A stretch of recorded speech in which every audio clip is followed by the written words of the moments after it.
Sejam bem-vindos. Meu nome é Daura, eu sou gerente da Universidade do Livro. Hoje temos o prazer de ter o professor Chartier novamente no lançamento do livro, Mapas e Ficções. E o professor Gésio vai dar uma palavrinha sobre o evento. Na verdade, eu fui assim, intimado pela Daura para falar alguma coisa a respeito do professor Chartier. Agora, eu acho, especialmente nas circunstâncias, falar alguma coisa do Chartier é totalmente rebarbativo. Todos aqui certamente conhecem o professor Chartier. Eu sou já condenado por mais de uma vez a fazer a apresentação do Chartier, sabendo que é irrelevante a minha apresentação. Mas, de qualquer forma, eu queria ter essa oportunidade de reiterar o prazer, o orgulho de ter mais um título do professor Roger Chartier conosco. O Chartier já publicou pela editora Unesp, eu não saberia dizer de cabeça. A Aventura do Livro, do Leitor ao Navegador, de 1998, Os Desafios da Escrita, 2002, Leituras e Leitores na França do Antigo Regime, 2004, Inscrever e Apagar, 2007, e A Mão do Autor e A Mente do Editor, 2014, e Editar e Traduzir, 2022. Este, portanto, vai ser mais um de uma série já publicada pela editora Unesp, do professor Roger Chartier. Mapas e Ficções, de cara, quando nós tivemos o primeiro contato com o livro, nos lembrou muito o Bestiário de Borges.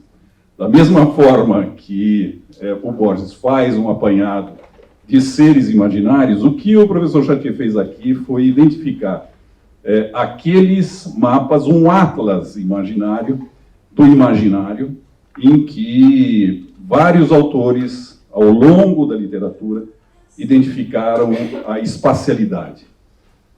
Em função disso, nós iniciamos essa leitura e verificamos que o mote original do livro, ele fazia justiça àquilo que efetivamente o livro é.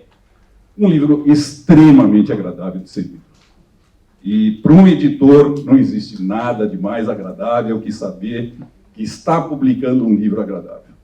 Então, é com muito orgulho que nós publicamos mais esse livro de Roger Chartier, e eu me perdoo o fato de não apresentar o professor Chartier, porque todos vocês já sabem quem é. Então, professor Chartier, por favor, passe a palavra.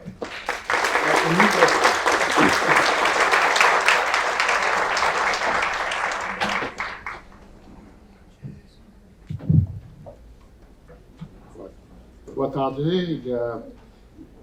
Para começar, quero agradecer ao Gésio pela sua apresentação, pelo seu convite, e também ele e toda a gente que trabalha na editora Unesp pela tradução e pela publicação deste último livro. É um prazer, um honor para mim de estar aqui para apresentar este trabalho e para agradecer sua presença um dia de segunda-feira, depois de um ponte que era quase um aqueduto para o Brasil. E também, como sempre, devo pedir que me desculpem pelo meu mal afrancesado português. Efectivamente, como dizia Gésio, este livro é um estudo dos mapas que acompanham romances, utopias, sátiras, com exclusão, tanto dos mapas que se encontram no gênero que normalmente esperam mapas, por exemplo, de cosmografia, de crônicas, relação de viagem, e também havia deixado os mapas que são publicados separadamente de texto que é dentro de livro. Então, o corpus do estudo era definido como a presença de mapas nos livros de ficção, qualquer que seja seu gênero, e particularmente para o período que eu me campo de trabalho, a primeira modernidade entre o século XVI e o século XVIII.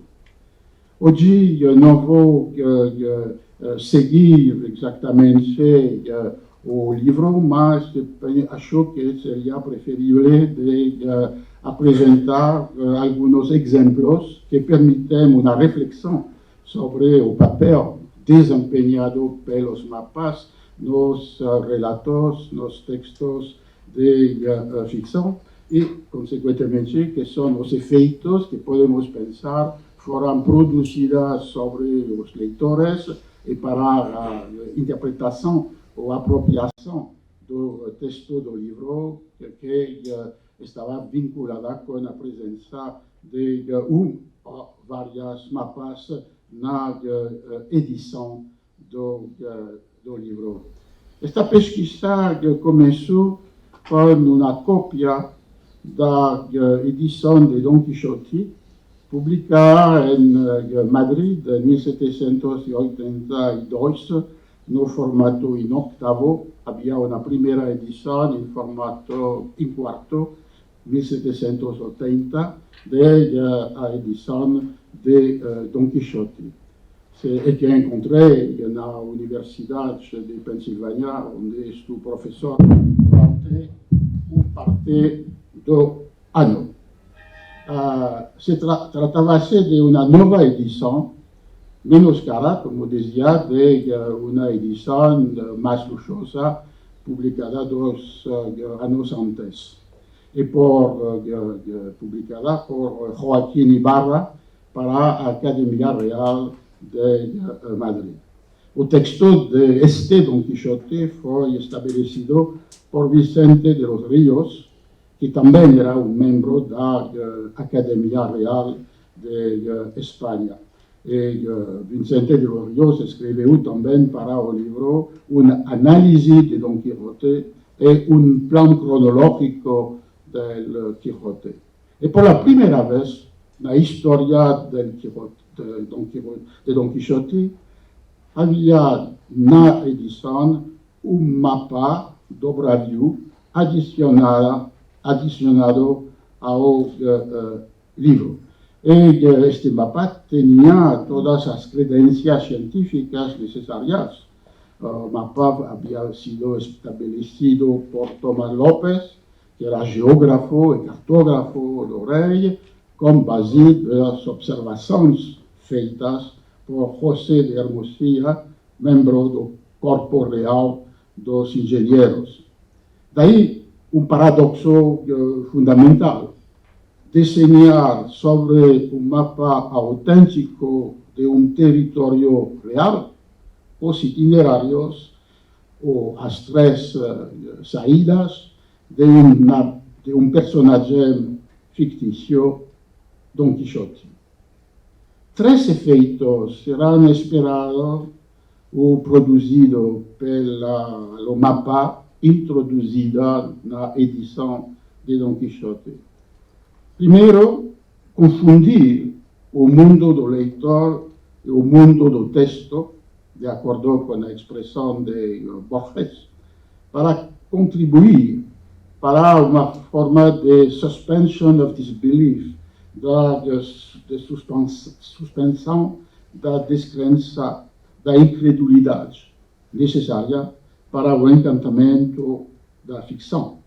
Esta intenção editorial reforçou os comentários de Los Ríos, que supunham que Don Quixote era um contemporâneo que fez as 3 viagens, as 3 saídas desenhadas no mapa entre julho e dezembro de 1604, ou seja, o ano mesmo da impressão em Madrid da primeira edição de Don Quixote, publicada com a data de 1605, o ano seguinte.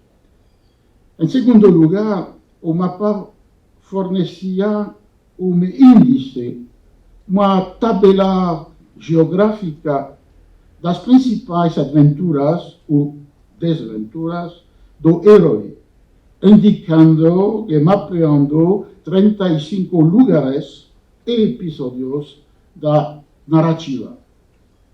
O mapa dava uma expressão visual da ampliação do espaço da ficção, que, como sabemos, começa no mundo restringido do Campo de Montiel, da Sierra Morena, e na segunda parte de Don Quixote se abre com a travessia de Castalla, de Aragón, para finalmente terminar em Barcelona, onde Don Quixote e Sancho, pela primeira vez, descobrem o mar, antes da volta de Don Quixote no seu lugar de la Mancha.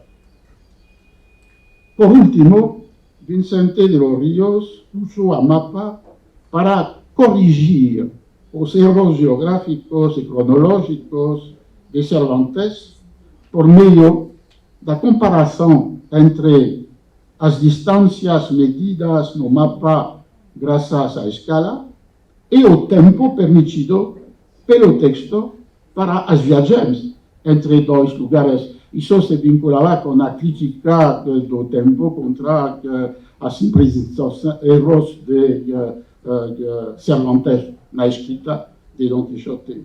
E, por exemplo, no seu comentário sobre o capítulo 29, Vicente de los Ríos enfatizou que, cito, não era possível que Rocinante e o burro de Sancho pudessem ter percorrido tal distância, medida graças a mapa, tal distância em tão pouco tempo. E comentava Vicente de los Ríos, aqui Cervantes cometeu um grande erro geográfico. Uma semelhante das viagens de Don Quixote e dos lugares de suas aventuras foi introduzida numa outra edição, impressa em Madrid por Gabriel Sancha em 1798. Ambas mapas, de 1780 ou de 1798, convidavam o leitor a se tornar um companheiro de viagem de Don Quixote e de Sancho. E me parece que essa é a razão por a qual os mapas se encontram frequentemente nas edições do romance, ou melhor, da história escrita por Cervantes, nas edições do século XIX. Como hoje se encontramos no gênero da epic fantasy, do Hobbit, o Senhor dos Anillos, e entre a primeira modernidade e o tempo contemporâneo, podemos pensar, mas não é presente no meu livro, seria o tema para outro livro, os mapas na literatura infantil e juvenil do século XIX. Por exemplo, em Stevenson, a Ilha do Tesouro, por exemplo, Jules Verne, a Ilha Misteriosa. O ponto de partida deste livro foi as questões que imponiam uma presença de um mapa tão real, tanto em relação com o território quanto com a técnica cartográfica, para estar presente numa ficção. Daí, outras análises que queria mencionar como segunda parada de nossa tarde, Robinson Crusoe é o mapa do mundo no qual estão desenhadas suas viagens imaginárias. Esse mapa do mundo foi introduzido na quarta edição of the Life and Strange Surprising Adventures of Robinson Crusoe of York Mariner, impressa como as três primeiras edições, o que significa mostrar e sucesso do livro, o mesmo ano de 1719. O mapa também foi inserido na primeira continuação da obra, The Further Adventure of Robinson Crusoe, being the second and last part of his life, publicada também por Taylor no mesmo ano de 1719. A representação cartográfica mobilizou o mesmo dispositivo que o mapa de Don Quixote mais tarde. Desenhar uma viagem de um personagem fictício sobre um mapa autêntico, nesse caso, um mapa do mundo.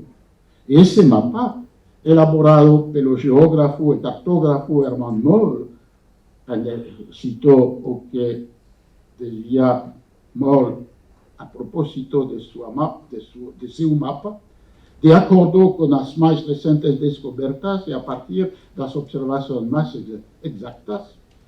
Este mapa foi impresso na primeira vez, independentemente de Robinson Crusoe, em 1709. E foi utilizado antes do livro de Robinson Crusoe para a edição de um relato de viagem, de um verdadeiro viagem, em 1712, A Cruising Voyage Around the World, de Woodes Rogers. Em Robinson Crusoe, o mapa mundi permitiu que o leitor acompanhasse as viagens transatlânticas do herói entre a Inglaterra, a África, o Brasil, e permitiu que o leitor localizasse os locais, os lugares que eram importantes ou essenciais para a narrativa. O porto de Salé, no Marrocos, onde Robinson havia sido cativo. A ilha de Cabo Verde, o rio Senegal, a baía de Todos os Santos, perto de Salvador, no Brasil, e o rio Orinoco, onde está localizada a ilha de Robinson e as ilhas do Caribe próximas a ela. Assim, como o mapa da Espanha, em Don Quixote, o mapa do mundo que mostrava as viagens de Robinson reforçava a crença, ou pelo menos a suspensão de descrença, em relação à autenticidade de uma narrativa supostamente escrita por um verdadeiro marinheiro. No Robinson Crusoe, como vocês sabem, há também outro mapa, o mapa da ilha. Nesse caso, foi publicado o mapa da ilha na segunda continuação do livro, publicado em 1720, um ano depois das primeiras edições do texto, e é um mapa narrativo, no sentido que localiza na sincronia episódios sucessivos da narração. E é um tema interessante de ver como o que a narração necessariamente deve enunciar seguidamente pode ser apresentado no mapa como se fossem eventos ou acontecimentos sincrônicos. E de aí um jogo do mapa sincrônico com a sucessão dos episódios da narrativa. Podemos deixar durante um tempo o mundo dos textos ingleses e voltar um pouco depois com outros textos da literatura inglesa. Porque o terceiro mapa que queria apresentar esta tarde é uma apropriação completamente diferente da linguagem cartográfica. É o mapa que foi inserido na edição de um romance francês, Clélie, Histoire romaine, publicado en París en 1654, sob el nombre de Monsieur de Scudéry, mas de facto escrito por su hermano, Mademoiselle de Scudéry. Y como resultado, este romance, Clélie, resultado de lo que John Dejean ha llamado de salon writing, una escrita colectiva dominada por la presencia femenina, mas que finalmente, en relación con las convenciones del tiempo y particularmente para las mujeres aristócratas, no podían circular con el nombre do autor principal. Y finalmente, fue el nombre de hermano, Monsieur de Scudéry, que apareceu no século XVII na página de rostro do livro. Na edição, mapa ou carte de tendre, mapa de ternura, foi inserido no livro. Esse mapa foi supostamente desenhado por Clélie para indicar o caminho que permite ir de nova amizade até ternura. Então, que era uma pergunta de outro protagonista no romance, como se pode fazer este caminho. E as personagens do romance esperavam uma carta, escrito de Clélie, mas Clélie tinha outra ideia, que era desenhar mapa que permitia de ver os itinerários possíveis para ir de nova amizade até sentimento muito mais forte, o sentimento da ternura. Daí, a carte tendre. No romance, o mapa é dado por o narrador, se ler a uma pessoa que está escutando a história, a princesa de Leontines. E cito o texto: Seller entregou o mapa que segue na próxima página a princesa dos Leontinos, que ficou agradavelmente surpresa com ele.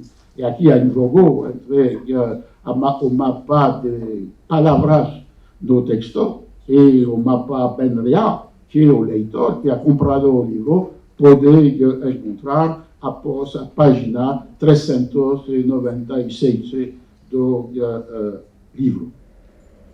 No romance de Mademoiselle de Scudéry, Clélie, o léxico cartográfico e topográfico que representa mares, ríos, lagos, montañas, cidades, é usado para mapear sentimentos, ou melhor dizendo, os perigos possíveis das viagens entre estes sentimentos.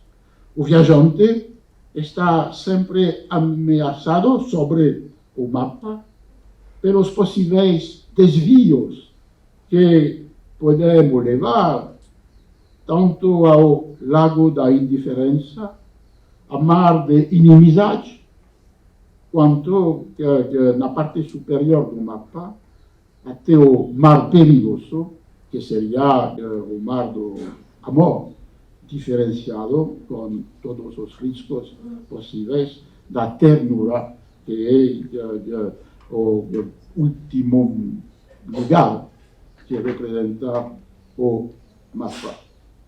No romance, se lê o narrador interno na ficção, explica à princesa o significado de tal mapeamento alegórico, como se existia uma correspondência entre os lugares mostrados e as palavras que os descrevem.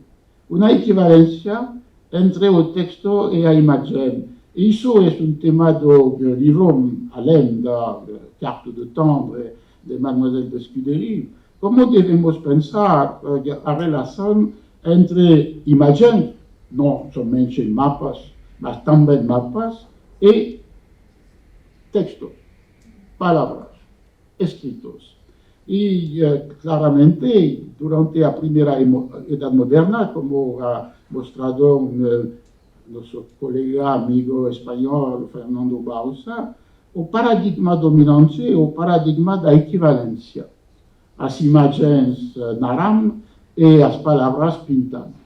É um tema que está muito frequentemente apresentado em Don Quixote ou, majormente, nas obras de Cervantes, como as viagens os trabalhos de Persíles e Sigismunda. Uma ideia que são duas linguagens diferentes, mas que são equivalentes na sua capacidade semântica.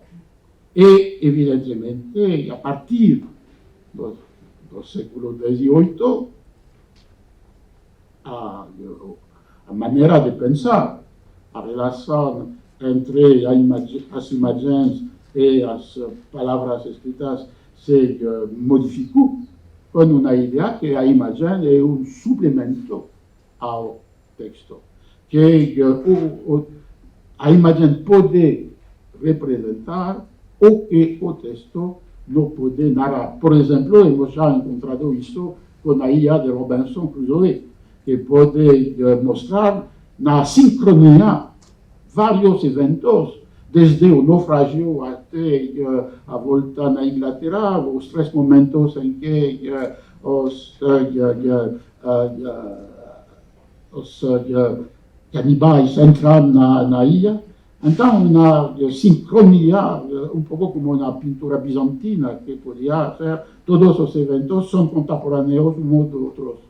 E isso a imagem não pode mostrar, quando o texto não o pode narrar, porque o texto é necessariamente uma sucessão de frases, sentenças, enunciados. Então, é um tema que vamos encontrar de novo, esta questão fundamental da tensão entre equivalência e suplemento. Como se as palavras podiam proporcionar sentidos, significados que não são presentes nas coações que limitam a capacidade de expressão da escrita.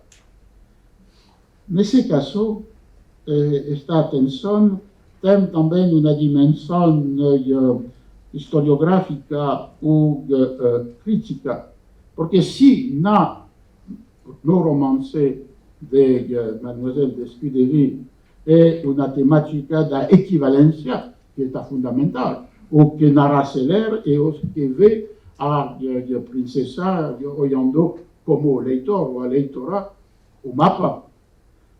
As interpretações modernas da carte de Tendre han seguido uma outra lógica, que era a lógica do suplemento.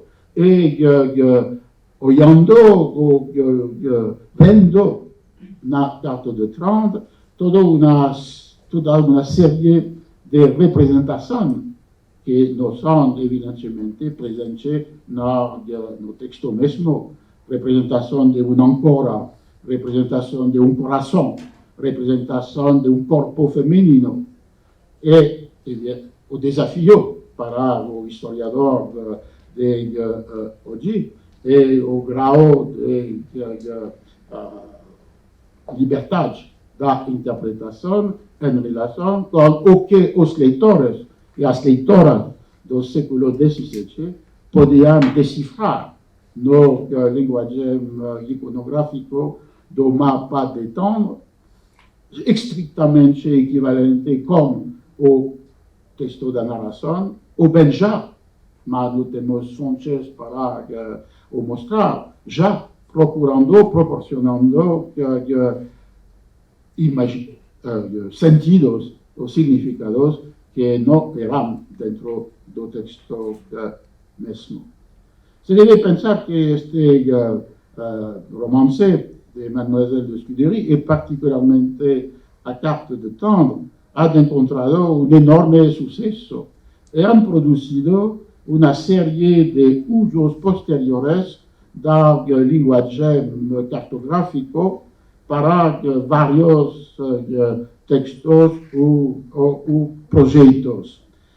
Inmediatamente no libro estoy estudiando o que era una apropiación, sino irónica, más inmediatamente erótica de la Carte de Temps, con una mapa del Reino de Amor, que era un acréscimo a un texto de Tristan l'Hermite, o bien foi a escolher un esprit de utilizar para o livro un mapa del reino de coqueterie, das mulheres superficiais, as coqueteria, e que era un acréscimo de un texto de Abbé d'Aubignac.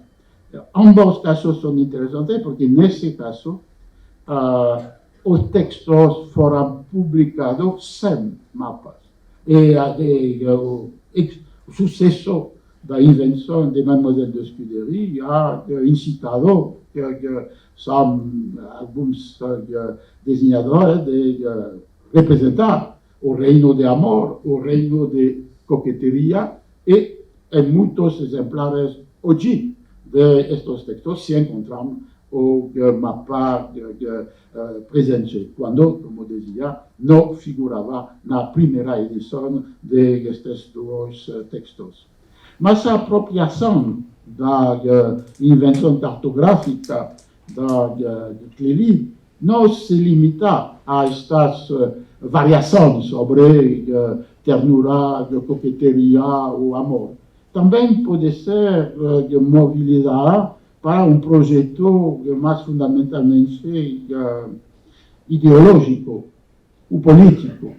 É o caso do quarto mapa que queria comentar, que foi adicionado a um livro publicado em 1660 como Relation du pays de Jansénie, como se o jansenismo podia ser objeto de um mapa, evidentemente por parte de seus adversários, que condenavam o jansenismo como heterodoxo ou herético.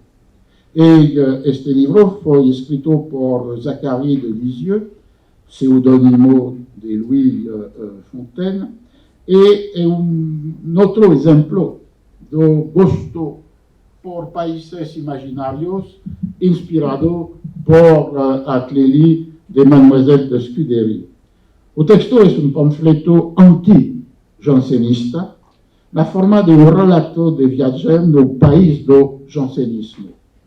E o mapa foi introduzido na página 104 da edição e situava o país do jansenismo entre três outros países perigosos, chamado Libertini, o país dos libertins, do libertinagem, Desesperança e Calvini, o país do calvinismo, do protestantismo.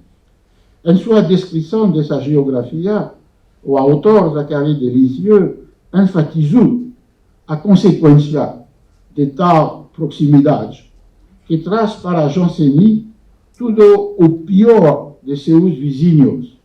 Cito: a opinião segundo a qual a graça é dada independentemente do que aconteça ou de que você faça, torna o libertino. A doutrina segundo a qual Cristo não está morto para todos nós e recusa sua graça aos homens que só podem ser salvos graças a ela, faz o homem desesperado. A seita que priva o homem do livre-arbítrio e que o constitui e despreza o Papa, seus decretos, suas censuras, faz o calvinista. E o mapa está habitado por bestas ferozes, monstros horríveis, homens que se enforcaram, loucos impudentes seguidores de Baco e de Vênus. ha presentato un mapa no libro criou como inclilio que intentava mostrar uma tensão entre a explicação do significado teológico da geografia alegórica, e nesse caso com uma adequação, com uma equivalência entre as palavras escritas e impressas e o que se pode ver sobre o mapa, uma tensão entre este modelo da equivalência e o convite ao leitor para descobrir por si mesmo que eram os indivíduos, os grupos, as comunidades representados pelos diferentes animais do mapa: burros, lobos, raposas, corujas, pássaros. Finalmente, o paradoxo aqui era expor a condenação de uma seita, de uma perniciosa doutrina, o jansenismo para seus adversários, graças a uma fantasia cartográfica. E o mapa, na sua fantasia ou imaginação, intentava convencer o leitor que o jansenismo existia, que era como um país, que era como um território. E foi a razão da reedição deste texto anti-jansenismo e desse uso contra um texto de Antoine Arnaud que se chamava O Fantasma do Jansenismo, como se o jansenismo era uma invenção dos adversários, era a tese dos jansenistas Arnaud. E usou da cartografia para dar uma forma de realidade territorial a algo que não era um fantasma, mas para os adversários do jansenismo uma perigosa seita, uma perigosa doutrina. Quando o quinto livro desta tarde, quero voltar na Inglaterra. Hemos visto de Robinson Crusoe, de Defoe, evidentemente he estudado un poco antes de Viagens de Gulliver de Swift, mas o terceiro texto inglês, menos conhecido, é particularmente interessante porque é uma descrição e uma representação cartográfica de terras imaginárias. Este livro, em latim, foi publicado em 1605 em Londres, sob um falso endereço de Frankfurt. Esse livro é intitulado Mundus alter et idem, uma forma de paradoxo da identidade e da diferença. É atribuído sobre a folha de rosto a Mercurius Britannicus, um estudante de Cambridge que viajou para a Terra Australis. Se deve lembrar que a Austrália não está conhecida neste momento. Então, a Terra Australis é um território imaginário, imaginado. E, de fato, o livro foi escrito por um bispo anglicano, Joseph Hall. Foi reeditado em 1607 e traduzido para o inglês em 1609, mas sem os mapas. E o livro é uma distopia, ao contrário de uma utopia, que zombava da Igreja Católica, parodiava o antiquarismo e a erudição filológica, arqueológica, numismática, e que, de fato, anunciava se a territórios do sul eram assim, é porque era uma prefiguração do destino que esperava a Inglaterra. E no livro havia 5 grandes mapas que localizavam estes territorios da distopía no son dos continentes conocidos, América, África, Asia. Y como as IAs nos viagens de Gulliver, que localizam IAs imaginarias ao lado de territorios existentes, no dispositivo era o mesmo no caso do livro de Joseph Hall, neste caso, localizando as terras imaginarias, terra australis, nas proximidades dos continentes ou dos países reais. E as convenções cartográficas são usadas para dar uma ilusão de realidade nos países distópicos, governados por ladrões, na vernia, por glutões, golosinha e ironia, por tolos, moronia e, perdone, mulheres, Virgínia. O texto em latim, com seus mapas, foi reeditado em 1643 em Utrecht e encadernado com dois outros livros, sem mapas, publicados pelo mesmo editor, Johannes Vesper, Campanella Civitas Solis, Bacon, Nova Atlantis. Como se finalmente o mesmo livro podia conter utopia e distopia. Podia conter Campanella, Bacon e Mundus Alter et idem. E talvez nesta edição, com os três textos de Campanella, Bacon e Hall, que havia lido Swift e talvez se inspirou de este modelo de uma proximidade entre territórios imaginários e territórios bem reais, o que podia conduzir a esta confusão entre o mundo imaginário do texto e o mundo conhecido pelo leitor. Nessa genealogia inglesa regressiva, em certo sentido, Swift, Defoe e Joseph Hall, é dedicado, mas não tenho tempo para entrar no detalhe, un capítulo, evidentemente, a IA de Utopía no libro de Thomas More, publicado en 1516 e reeditado en 1518 con o mapa da IA.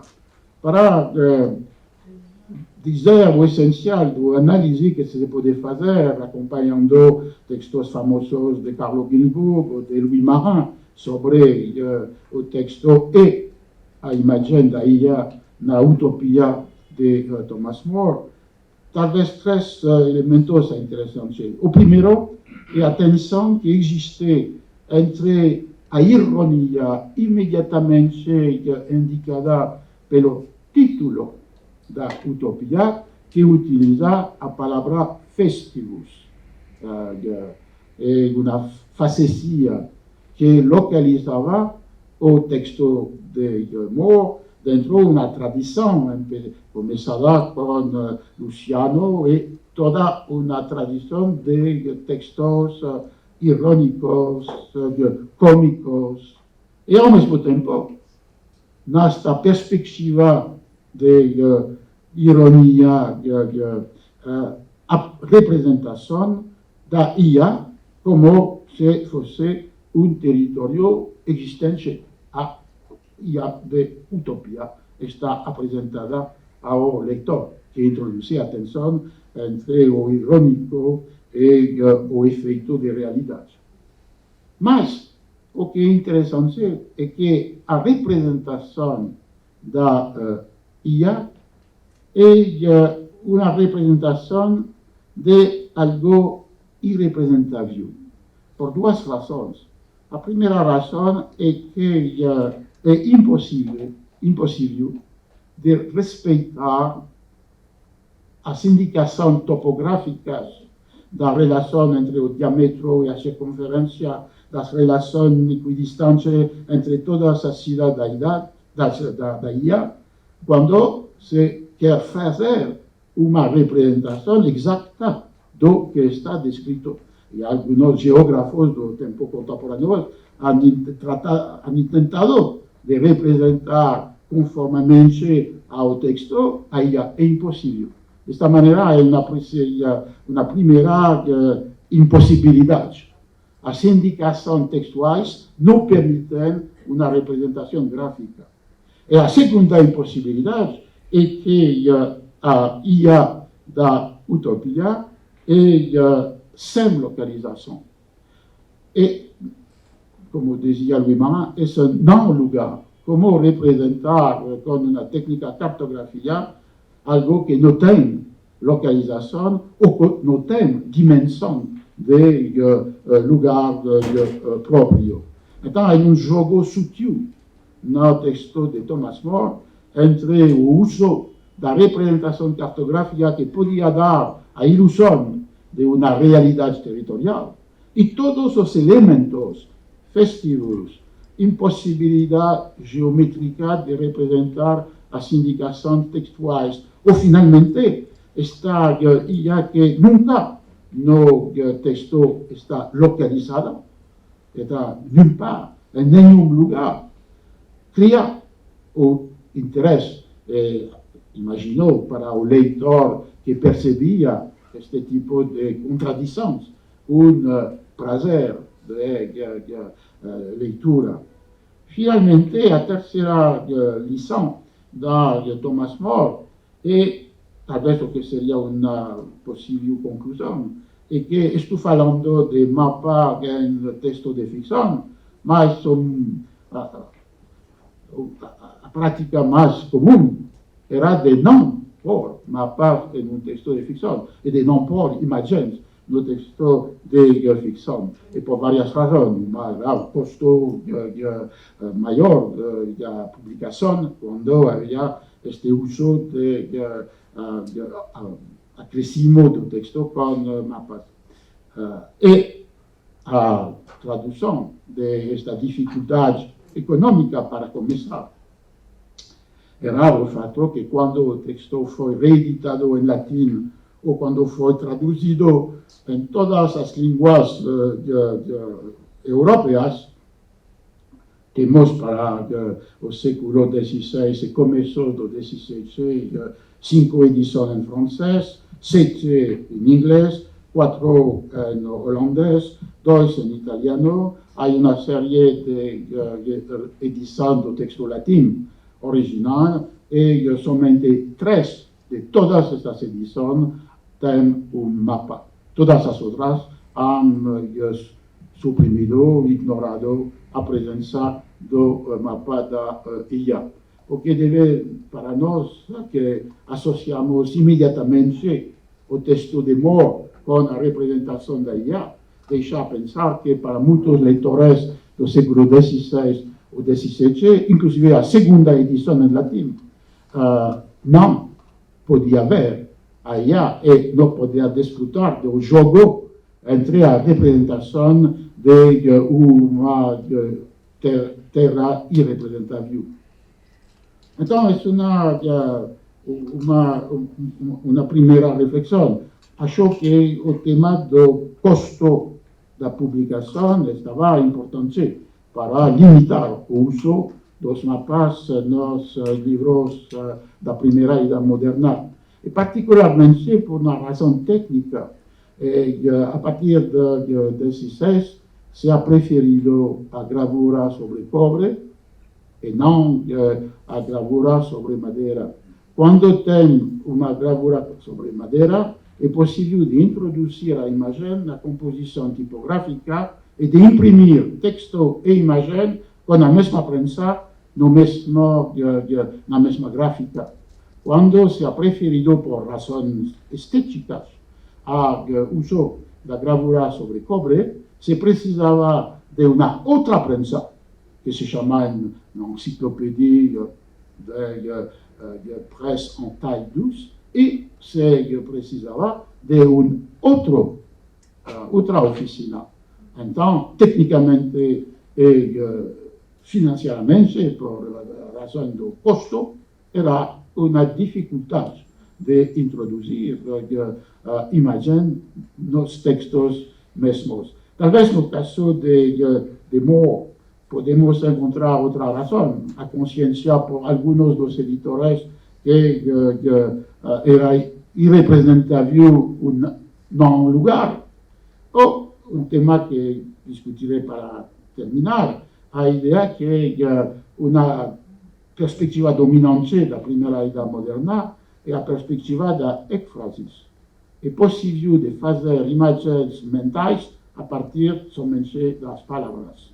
E a partir deste momento, a capacidade de produzir imagens mentais incorporadas pelos leitores, sem necessariamente apresentar uma imagem de verdade, era outra razão que limitava, me parece, o uso das imagens. Se quero dizer agora um pouco de conclusão sobre o caso inglês, porque temos 4 livros entre Swift, Defoe, Joseph Hall e Thomas More, inclusive si Freud escrito en latín. Se ve que hay una primera perspectiva, y de ahí sería una temática que va más allá del conteúdo del libro, que será la temática de una cadena de empréstimos. La idea que había una posibilidad de relación entre estos textos, porque los autores habían leído un texto anterior. Y de esta manera, los 4 textos ingleses tienen una primera armonía, que es de atribuir a viajes a un individuo real, o marinero de Thomas More, o estudiante de Joseph Hall, Robinson Crusoe, o comerciante que viu Polonio de Defoe, o cirurgião Lemuel Gulliver de Swift. Ao mesmo tempo, se vê que há uso diferente da técnica ou da representação cartográfica. A utopia de More utiliza uma representação que aparentemente dá semelhança à IA de utopia com as terras ou IAs reais das cartografia ou das geografia, com uma diferença. Esta IA não está localizada sobre o globo.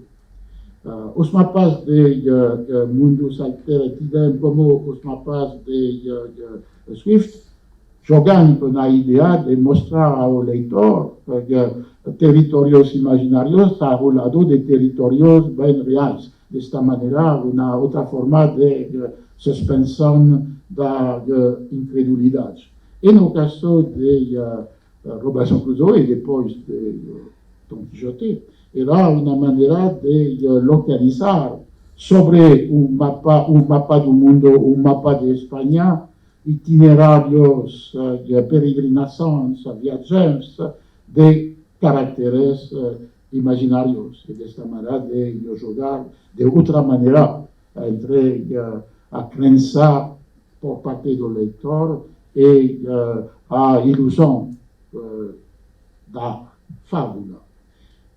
O que se poderia dizer de estas mapas no contexto inglês era que o prazer do leitor, o jogo do autor e de seu editor, era justamente de jogar com esta suspensão da incredulidade.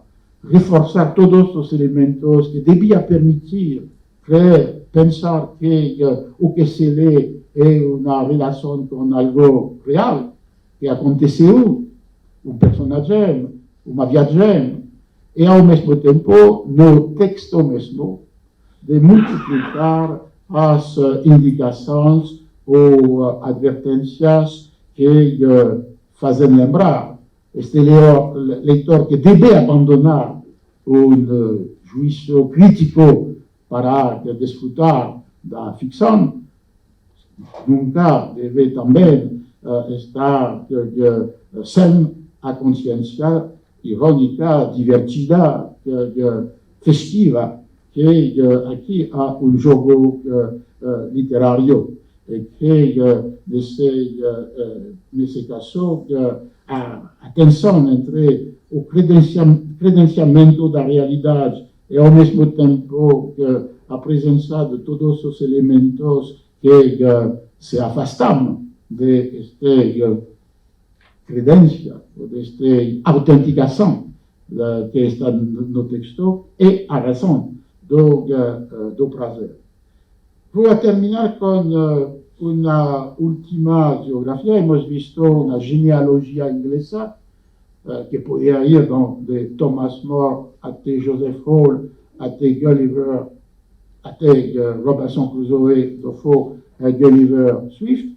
Hemos visto uma genealogia diferente no caso francês, porque começa com Mademoiselle de Scudéry, está imitada, mobilizada por uma série de outros textos, seja no repertório da relação entre ternura, amor, coqueteria, ou bem no caso do texto antijansenista para utilizar esta estratégia cartográfica para defender uma tese ideológica, religiosa, política.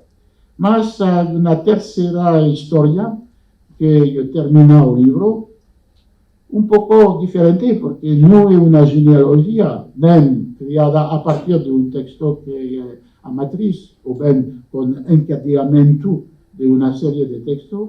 É o caso do Orlando Furioso, de Ariosto, que na edição impressa em Venezia por Vincenzo Valgrisi em 1556, mostravam para cada canto uma imagem com vários níveis, e o nível mais alto era em 8 das 46 gravuras, era uma representação muito rudimentária de fragmento cartográfico, que permitiam ao leitor de situar geograficamente os viagens, itinerários, peregrinações dos heróis que eram contados no canto que seguia a imagem.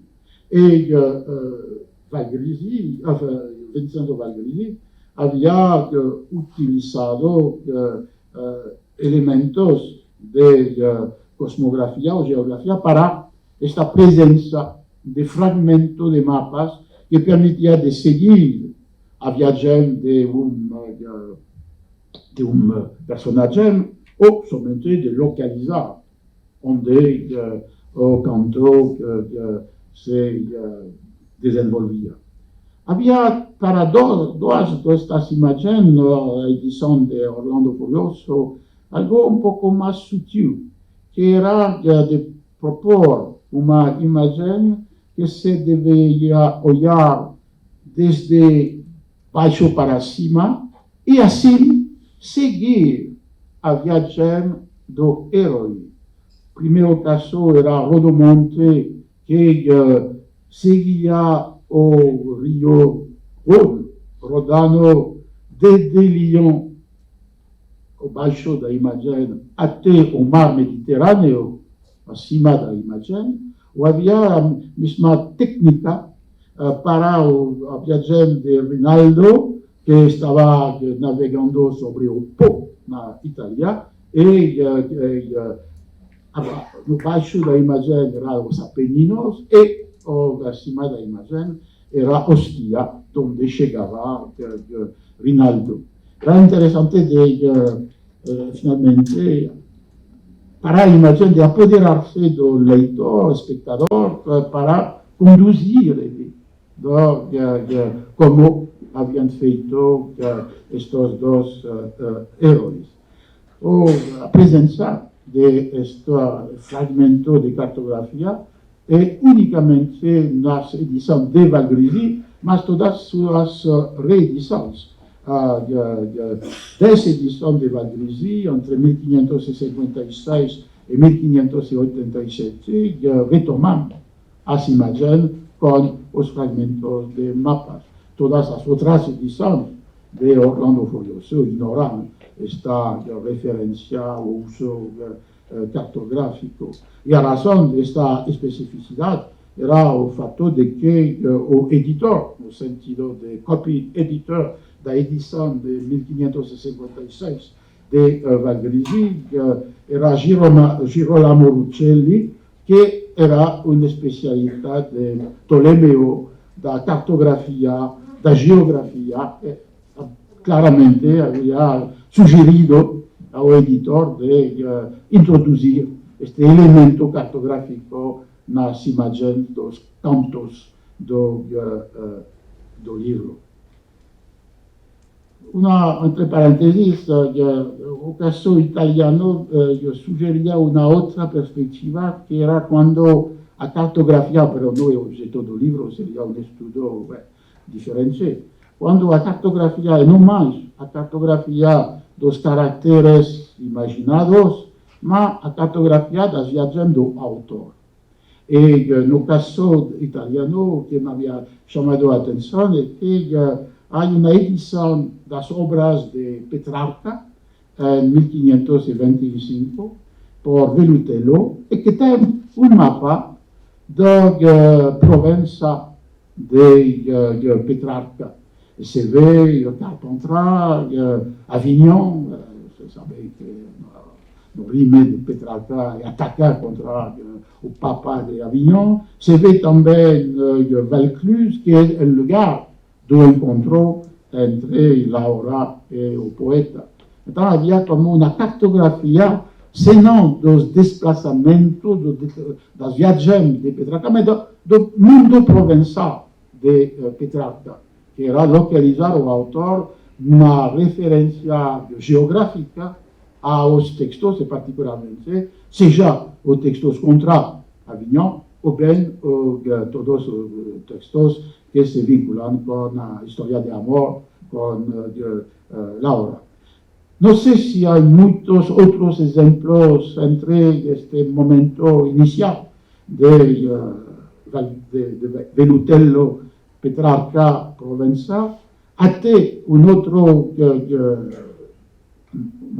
outro mapa das viagens e itinerários de um autor que encontrei e que é final do século XIX, quando foi publicado em Madrid um livro cujo título era Cervantes Viajero.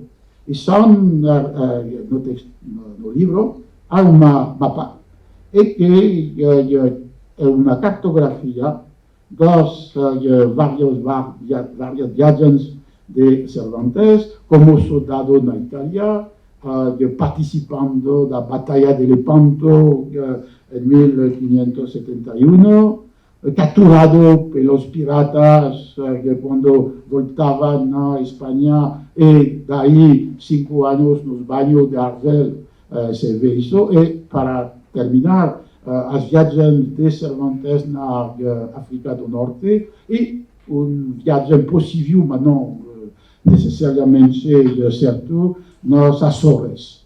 Ela seria uma outra dimensão. Não sei se entre Velutello e Foranda, que era o autor de Cervantes Viajero, se podem encontrar outra cartografia das viagens dos autores do século XVI, XVII ou XVIII, mas claramente o último mapa para Cervantes abre a toda a crítica literária do século XIX e XX, quando se estabelece uma relação estreita entre a vida do autor e o conteúdo das ficções. E nas vidas de autores, elemento é suas trajetórias geográficas. Para concluir, queria voltar sobre dois temas fundamentais, porque além do detalhe de cada caso, me parece que podemos, graças a esta reflexão sobre os mapas nos livros, que são acréscimos do texto, podemos refletir sobre, em primeiro lugar, porque, como dizia, há tantos livros de ficção que não têm mapa. Nenhum romance picaresco tem mapa. Cervantes somente 1780 e nunca mapa aparecerá no Persiles de Sigismunda. Desta maneira é como uma reticência a pôr mapas no relato de ficção, reticência que desapareceu no século XIX, ainda mais no mundo da epic fantasy contemporânea. Então, esta reflexão pode conduzir ao que dizia, uma razão técnica, uma razão econômica que não quer aumentar o custo da publicação e, consequentemente, o preço do livro, por a razão que explicava.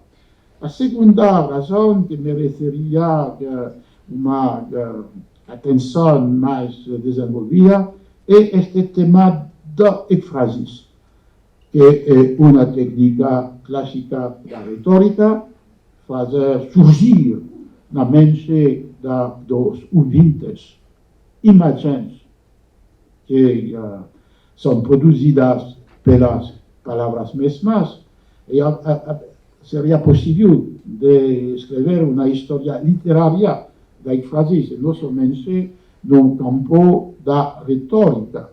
Estava pensando porque, por exemplo, nas brevíssima relação da destruição das Índias de las Casas entre 1552 e final do século XVIII, nunca foram introduzidas imagens nas edições de las Casas. Pode ser por a razão técnico-econômica que mencionava, mas também pode ser com a ideia que, ao mesmo tempo que a imagem proporciona um suplemento de sentido que fixa este sentido e captura ao leitor.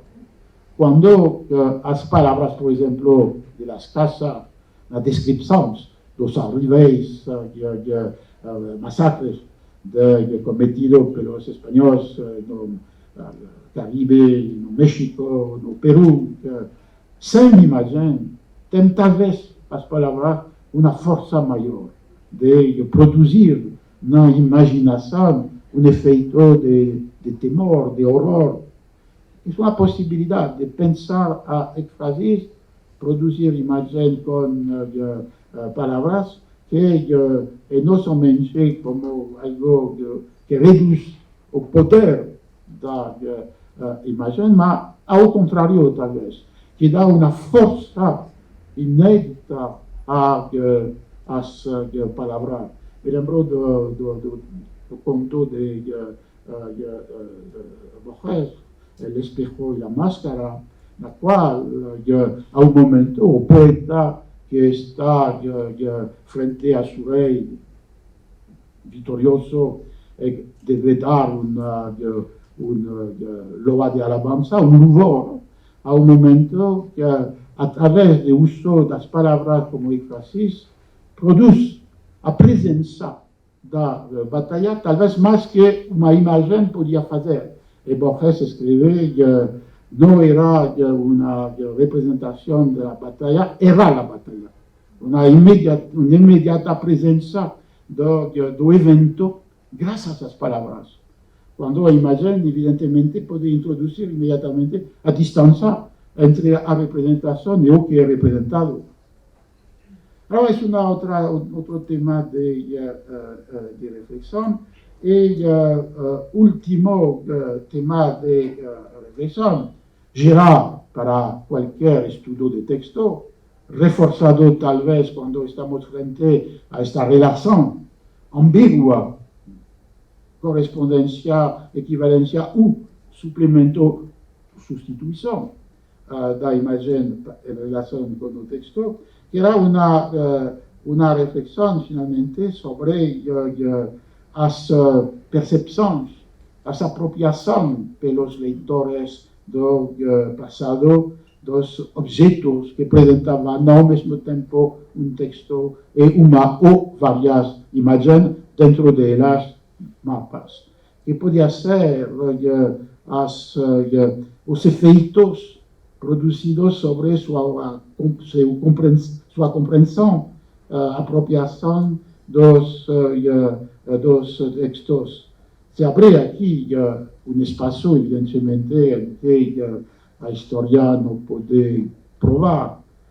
Puede tal vez imaginar o que estas producciones icónicas y textuales al mismo tiempo, en relación con el modelo de éxtasis, en relación con las expectativas de los lectores que tal vez pueden esperar de la imagen una traducción iconográfica del texto, o bien pueden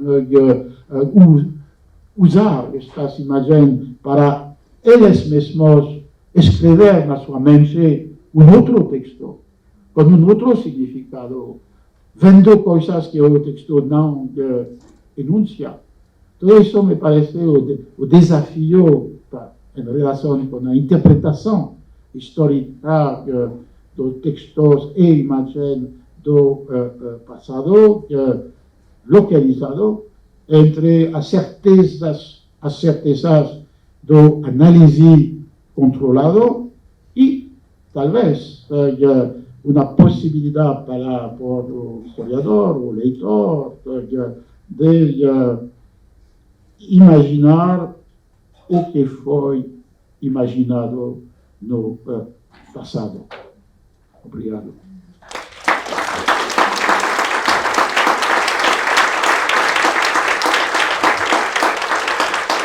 Professor, podemos abrir para as perguntas. Nós teremos 15 minutos para a pergunta e após teremos a abertura da sessão de autógrafos, ok? Eu vou circular, quem quiser, só levantar a mão e eu deixo. Oi. Abusando do direito de editor, fazer uma pergunta direta que me incomodou na hora que eu comecei a ler o texto e vi o texto geral, mas certamente você tem uma justificação para isso. Eu esperava, de saída, olhando o sumário, inclusive, encontrar por lá a Divina Comédia. E aí eu pergunto para você se aquele mapeamento de um mundo, que afinal de contas é um mundo imaginário, mas um mundo, por que de alguma forma você não encarou a Divina Comédia como um objeto característico mesmo da utilização de uma dimensão gráfica, né, para localização justamente de uma viagem, né, como é o caso, né, para ilustrar também e acoplar aos outros exemplos que foram dados. Paralelamente a isso, você justifica, esse é o primeiro ponto. O segundo, você justifica a ausência de ilustração em outras obras contemporâneas, daquelas que foram estudadas, e em obras anteriores. A que você atribui, vamos chamar assim, a decadência do mapa no século XIX, por exemplo, logo no período posterior? Então, são essas duas questões que eu te colocaria. Sim, se compreendo bem, seria uma trajetória destas de esta presencia. Lo que falta, evidentemente, es medir cómo no século XIX, he tomado ejemplo de Stevenson, de Jules Verne. Me parece que hay para la literatura juvenil infantil, hay aquí especialistas que saben más que yo, hay una presencia dos mapas que permiten al joven lector localizar los eventos, tanto mapas imaginarios en relación con la ficción de la narración, tanto mapas que localizan el mundo real, las aventuras, y tanto una mistura de ambos, como en el caso de la IA misteriosa o de la IA del tesoro de Stevenson y Jules Verne. Entonces, sería un estudio de medir la presencia o no, la frecuencia o no de estos mapas, de este género particular de la literatura juvenil infantil, que no es un problema equivalente para el século de la primera modernidad, en que salvo en el XVIII es un poco más difícil de limitar, de definir un repertorio específicamente destinado a crianças o adolescentes. Entonces, el problema se desloca cuando se piensa prioritariamente en un público infantil y juvenil, y por pensar que la presencia de los mapas es importante. Sería interesante de seguir eso para Don Quijote en el siglo XIX y XX en España, porque por un lado Don Quijote se transforma en varias adaptaciones o sumarios, en un libro utilizado en las escuelas. Había el reglamento de finalmente del XIX o del siglo XX que decía que cada día de la escuela primaria debía comenzar con un comentario de un fragmento del Quijote, antes de cualquier otro tema, otro asunto, otro tópico pedagógico. Y al mismo tiempo había un Don Quijote para el pueblo, Don Quijote para los niños, y sería interesante de ver si en este caso o que dejó la tradición comenzada no final del siglo XVIII, con estas dos ediciones no destinadas de ninguna manera para un público infantil de Madrid, ha conservado. Lo que he visto es que no necesariamente para libros para las clases o para los jóvenes, había una grande frecuencia en las traducciones de Don Quijote en inglés o en francés, la presencia de un mapa de las itinerancias, que reforzaba este juego. Me parece que la idea que nunca Cervantes había llamado ese libro de romance o de ficción. Es siempre una historia, y todo el juego es con o que normalmente pertenece a una historia, como fuentes, discusión, o nombre verdadero de Don Quijote, o testimonios dejados los archivos de La Mancha, etc.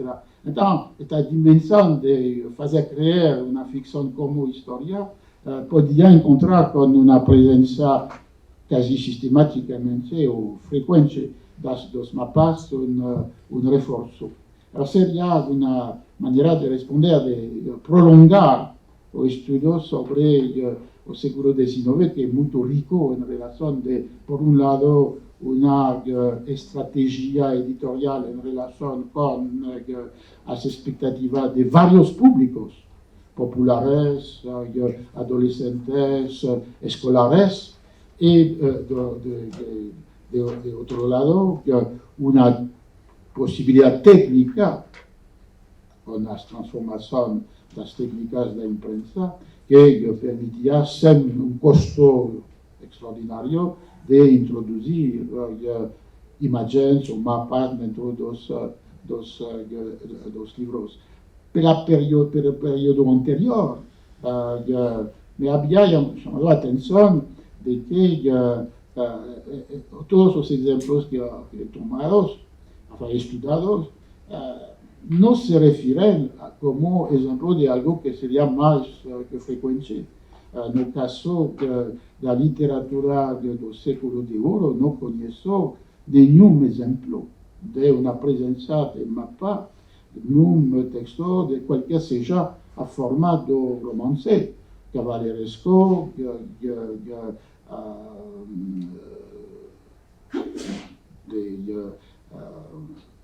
picaresco, pastoral, nunca. Y los textos que parecen los más abiertos a eso, estoy pensando en el Persiles, tanto Lazarillo de Tormes, Buscón, o para Cervantes o Persiles de Sigismunda, que es un romance geográfico. Comienza en el norte imaginario de Europa, los personajes transportados peregrinos llegan a Lisboa, cruzan toda España, Languedoc, Provenza, para terminar en Roma, y es un libro que parecería hoy inmediatamente esperar un mapa para seguir esta inmensa viaje. Mas se ve que es uno de los libros los cuales la idea que los mapas existen porque palabras las producen en la mente del lector y frecuentemente utilizado este topos, esta figura que al momento los estudiantes que pretenden como Cervantes haber sido prisionero en Argelia, mostrando sobre un mapa o sobre una representación del puerto, de la ciudad de Argelia, o que era el lugar de sus desventuras. De facto es una ficción, pero al mismo tiempo el mapa es transmitido a los otros personajes del romance a partir de las palabras. Entonces, sería una cuestión de o específico, particular, los casos que he estudiado en relación con una esperada ausencia de mapas, y un momento en que la ausencia de mapas que es un problema. ¿Por qué no hay mapas cuando se debería tener un mapa? Sí, Marisa.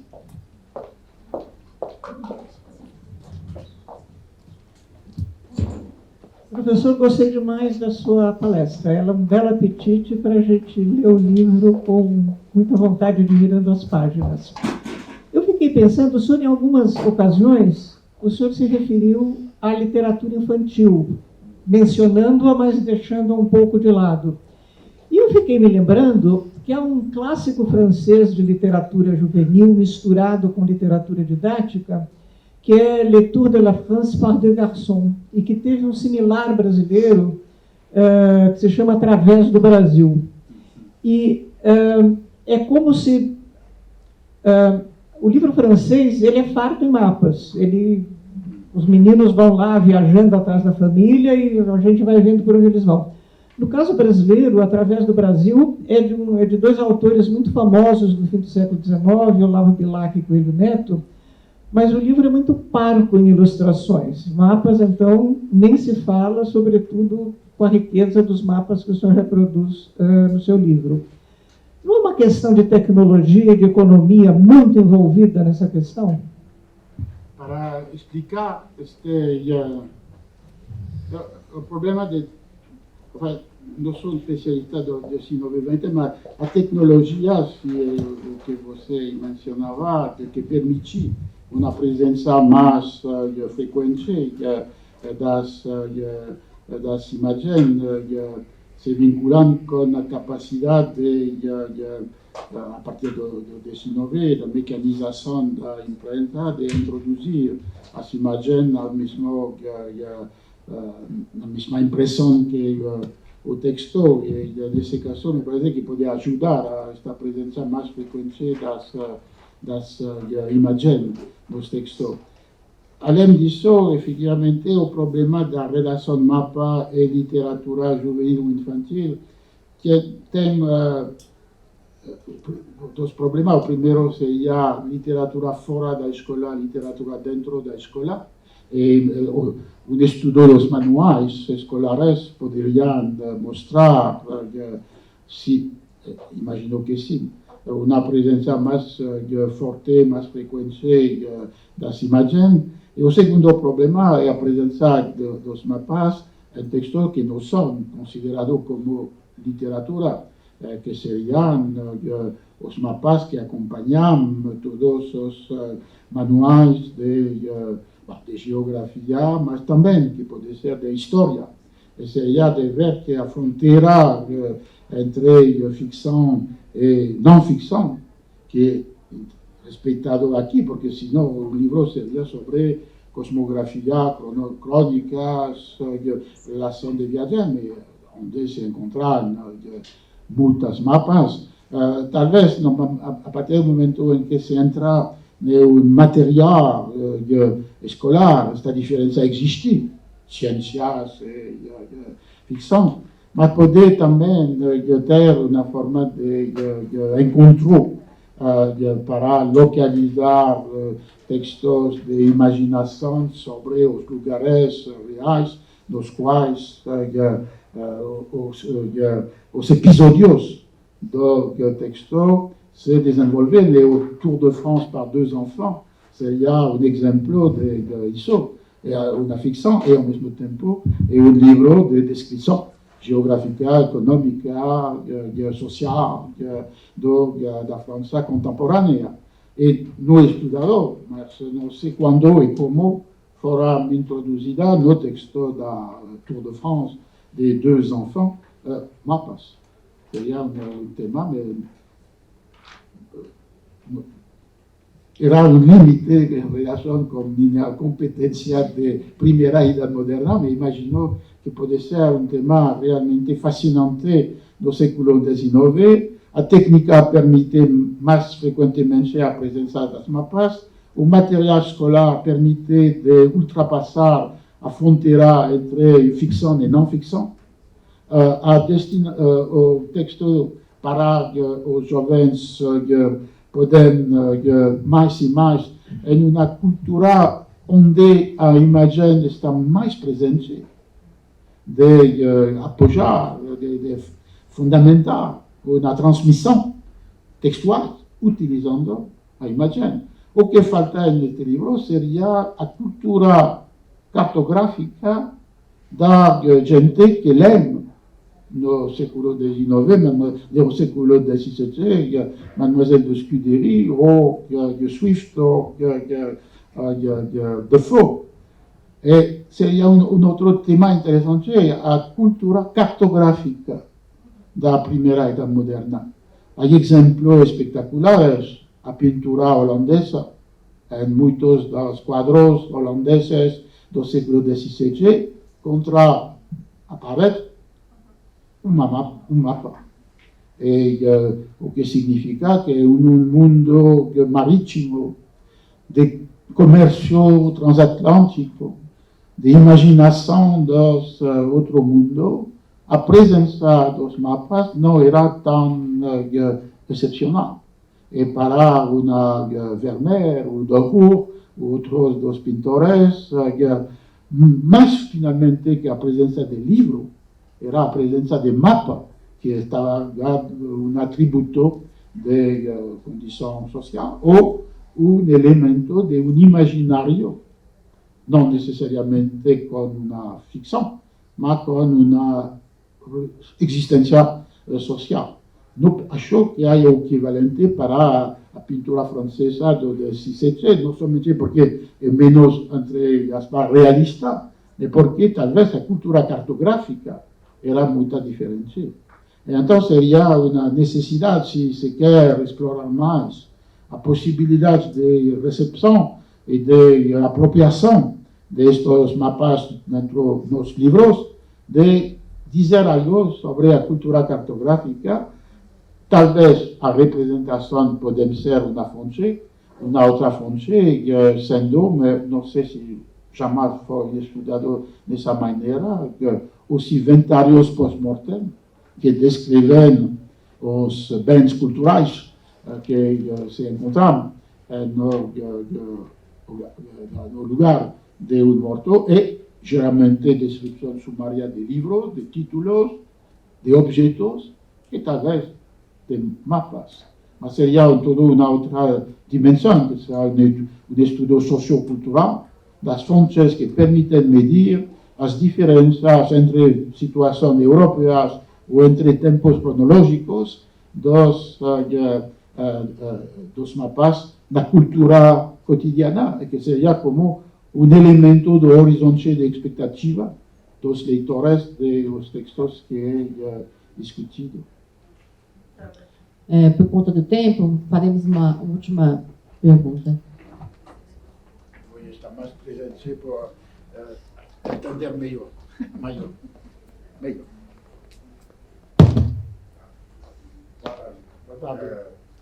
Peço duas desculpas por precisar da máscara, porque não me falta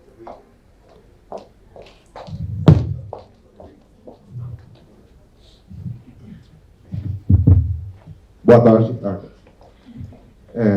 Eu vou pedir duas desculpas. Primeiro, pelo uso da máscara, porque sou como um gripão terrível. E a outra, pelo mais um sotaque, o meu hispano. Eu sou Isaac Morales, sou da Venezuela, sou escritor, inscrito em alguns dos cursos da Universidade do Livro. E assim que vi o título da sua conferência, eu decidi vir imediatamente, né? Mesmo que eu já sabia que estava doente. Mas por quê? Porque de fato, eu, como escritor, eu aplico numa obra que estou publicando como série, por capítulos, a essa ideia dos mapas imaginários, né? Eu fiz esse mapa já no ano 2021 para a minha obra.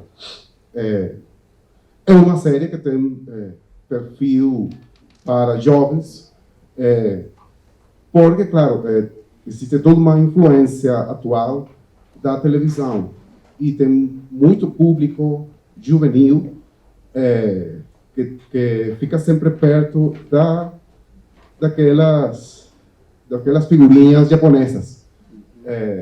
E muitas delas têm universos inteiros criados e tem uma qualidade imaginativa e literária incrível, a maioria delas. Então, uma coisa interessante que eu queria falar, além de que me sinto muito prazeroso de ter ouvido sua conferência, é uma coisa que eu quero, aclarar, entre aspas. Todo romance, o romance como gênero literário, é uma viagem. Assim a gente pode falar desde a Odisseia, que é uma viagem, até os romances mais atuais. Inclusive, tem um romance que ganhou um prêmio internacional faz pouco tempo, agora nesse século XXI. Não me lembro do autor, mas o título do romance é A Viagem Vertical. E não é uma viagem exatamente geográfica, é uma viagem principalmente emocional. Então aí, eu acho que para mim não fez falta incluir na obra, mencionar obras como a Comédia de Dante. Por quê? Porque a Comédia de Dante não é uma viagem geográfica, é uma viagem principalmente intelectual. Vamos lembrar que a proposta do Alighieri era fazer refletir as pessoas sobre a viagem católica, né? Do pensamento, do caminho até o paraíso. Não era exatamente uma viagem cartográfica. Se for o caso, então a gente teria que pensar também na cartografia da Odisseia. E acho que não é o caso. Inclusive porque a Odisseia foi escrita para um público que achava que todas aquelas referências geográficas eram reais, né? mesmo que a gente hoje entende que são mitologias, para eles eram reais, não eram mitologias. Então a comédia é um romance de tese, não um romance de viagem nesse sentido. Ou seja, a intenção não é a intenção da viagem do Alighieri não é ficcional. Estou falando da viagem. A intenção é não ficcional, entende? Agora, por outro lado, a literatura que a gente chama de infantil e juvenil, na verdade, é uma invenção dos editores do século XIX. No passado, antes do século XVIII para trás, não existia tal coisa como uma literatura feita exclusivamente para jovens e crianças. Foi, claro, uma necessidade dos editores do século XIX para abranger mais público. Então, o que seria interessante para mim, além do conteúdo do título, ainda não li, acabei de comprar só o livro, vou ler com muita paixão, porque de verdade eu estou muito interessado no tema. Inclusive, acabei pensando que de alguma forma tudo me traz até hoje.